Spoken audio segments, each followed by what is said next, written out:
बिस्मिल्लाहिर्रहमानिर्रहीम। अस्सलाम वालेकुम नाज़रीन, मैं हूं अहमद फवाद और आप देखते हैं मुझे मेरे यूट्यूब चैनल और फेसबुक पेज पर। नाज़रीन, आज के वीलॉग में हमारे साथ मौजूद होंगे सीनियर सहाफ़ी फ़याज़ आज़ साहब। और फ़याज़ आज़ साहब को हमने इसलिए आज के वीलॉग में मदऊ किया है क्योंकि आइंदा आने वाले जो दिन है वो मुल्की सियासत में काफ़ी अहम हैं। काफ़ी अहम डेवलपमेंट्स जो हैं वो आइंदा आने वाले दिनों में होने जा रही हैं। सबसे पहले तो वो शुक्रिया सर, आपने हमें वक्त दिया। आपसे पहले तो मैं ये जानूंगा कि सुप्रीम कोर्ट में अगर हम देखें तो अगले हफ्ते में ही शहबाज शरीफ साहब की जो दरख्वास्त है उनके हवाले से जो हुकूमत ने दायर की, वो भी समाअत के लिए मुकर्रर की गई है। और उनके जो दोस्त हैं चौधरी निसार साहब, वो भी अचानक से एक्टिव होते हैं और वो भी अगले हफ्ते में ही जो है वो हल्फ लेने जा रहे हैं। तो कैसे देख रहे हैं इन चीज़ों को? बहुत शुक्रिया अहमद फवाद साहब, आपने जो है वो मौका दिया। बिल्कुल आपकी ये बात दुरुस्त है कि अगला जो हम्म। हफ्ता है जो सोमवार के दिन से शुरू हो रहा है, हम्म। वो पाकिस्तान की जो है वो सियासत में भी और पाकिस्तान की जो अदालत माफ़ कीजिएगा, जो पाकिस्तान की अदालत है, हम्म। दोनों में ही जो है वो बड़ी गर्मी का बायस है। मतलब गरम गरम खबरें हमें और आपको सुनने को मिलेंगी, और दोनों बड़ी अहम तरीन बातें हैं इस लिहाज से, क्योंकि चोर निसार के हवाले से तो चाय की प्याली में तूफान बर्पा करने की कोशिश की जा रही है हम्म। कि शायद जो है वो चोर निसार आएंगे तो आते ही वजारत आला की कुर्सी पर बैठ जाएंगे और उस्मान बुज़दार को धक्का देकर साइड पे कर देंगे। हम्म। इस किस्म की थ्योरीज कुछ आ रही हैं। हालांकि चोर निसार जो है वो हमारी इतलात के मुताबिक वो सिर्फ अपनी उनकी जो नशिस्त है उसको उससे बच। उसको उसको सरदस्त जो बचाना चाहते हैं। अच्छा, सुप्रीम कोर्ट का जो मामला है वो बड़ा अहम है, बड़ा दिलचस्प भी है। अब ये देखें ज़रा कि जो सीक्वेंस ऑफ इवेंट्स है वो ज़रा आप देखिए कि किस तरह से जो है वो शहबाज शरीफ को जाने की इजाज़त मिलती है, हम्म। और उसके अंदर फिर ये एतराज़ भी आती हैं उस फैसले के ऊपर, एतराज़ात के हवाले से। और लोग ये भी बाज़ एतराज़ करते हैं कि ये, कई लोग तो ये ज़िक्र कर रहे हैं कि ये फैसला किसने लिखा है। और फिर जो लोग ये बात करते हैं कहते हैं अच्छा फैसला अगर लिखा गया है तो इसमें तो ये भी लिखा जा सकता था कि किसी भी जगह अगर नाम है तो निकाल दिया जाए। तो शहबाज हम्म। शरीफ मेरी इतरात के मुताबिक बाज़ लोगों से नाराज़ भी हुए हैं कि हम्म। जी इसमें आपने ये ज़रूरी ज़िक्र करना था कि ब्लैक लिस्ट का, किसी भी ज़िक्र का ज़िक्र करते, क्योंकि मेरा नाम तो PNIL लिस्ट में था। तो कोई और टेक्निकल लिस्ट में। ग्राउंड्स के ऊपर उन्हें जो है वो वहाँ पे रोक लिया गया। हम्म। तो खैर वो मामला नहीं हो सका जो मामला वो करना चाह रहे थे। अच्छा, उसके बाद हुकूमत का जो रिस्पांस था वो बड़ा बरवक्त था। वो जो हम्म। मैंने आपको कहा ना कि सीक्वेंस ऑफ इवेंट्स देखिए होता क्या है उसके बाद। हम्म। इमरान खान सऊदी अरब में होते हैं, आरबीसी पे वहीं पे होते हैं, लेकिन उसके बावजूद जहाँ पर शहबाज शरीफ को रोक भी दिया जाता है, रोक लिया जाता है। उसके बाद फिर जो वज़रा हैं, वफाकी वज़रा, वो बड़े एक्टिव होते हैं, प्रेस कॉन्फ्रेंस भी करते हैं।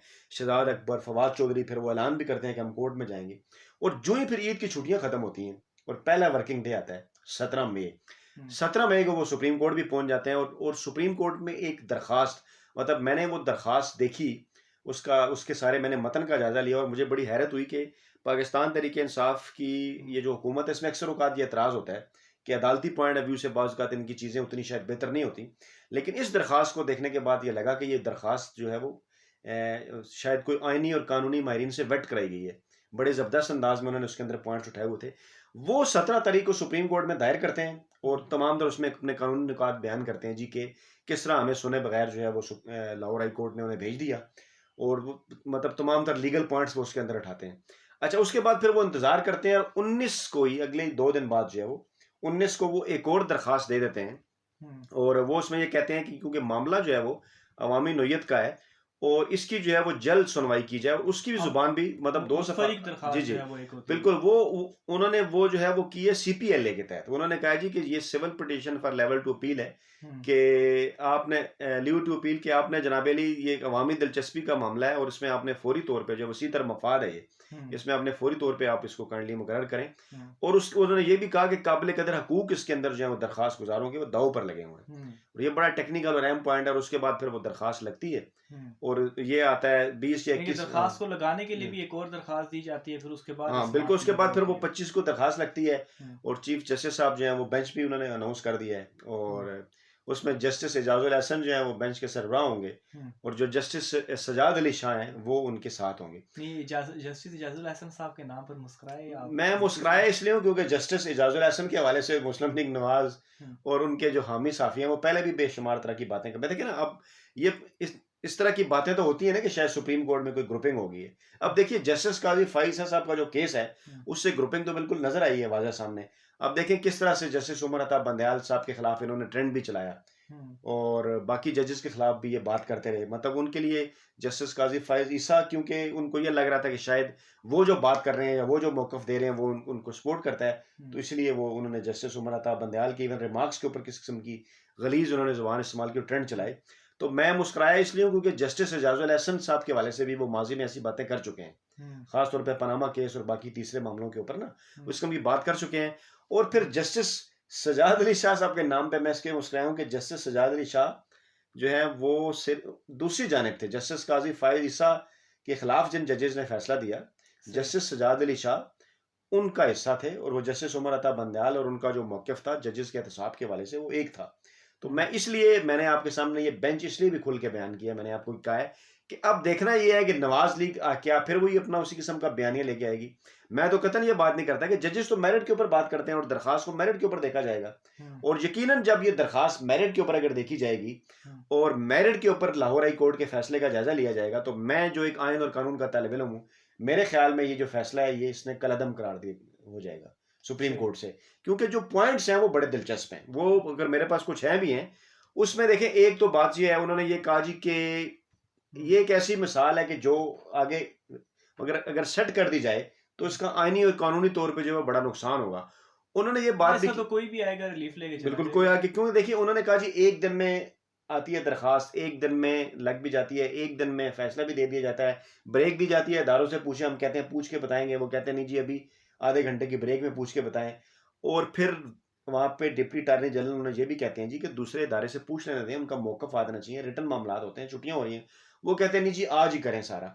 और उसी हेस्ट में करने का क्या हुआ कि वो फ़ायदा लेना चाह रहे थे, लेकिन हेस्ट में फैसला आने का नुकसान हो गया क्योंकि उन्हें पता ही नहीं था, वो इदारों से पता ही नहीं चला सके, वो पहले मुतलका फोरम ही नहीं गए कि इनका नाम है कहाँ पे। है कहाँ पे?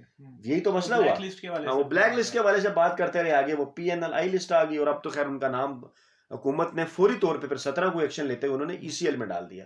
तो अब देखें डिप्टी अटॉर्नी जनरल इवन वहाँ ये चैलेंज कर रहे थे लाहौर हाई कोर्ट में जब शहबाज शरीफ अपनी दरखास्त लेकर गए, तो उन्होंने कहा जी मैं साबित कर सकता हूँ अपने पॉइंट से कि हमने तो आपके फैसले पे अमल दरामद कर दिए। हम्म, तो वो बिल्कुल वो उनका तो फैसला था कि इनका नाम ब्लैक लिस्ट से ब्लैक निकाला लिस्ट जाए। इनका जहाँ। तो वो उन्होंने कहा जी उसके ऊपर तो अमल हो गया है। अब वो हम्म, उनका ये वहाँ पे मौक़िफ़ था कि ब्लैक लिस्ट में था तो साथ पीएनआईएल में पीएनआईएल में भी था।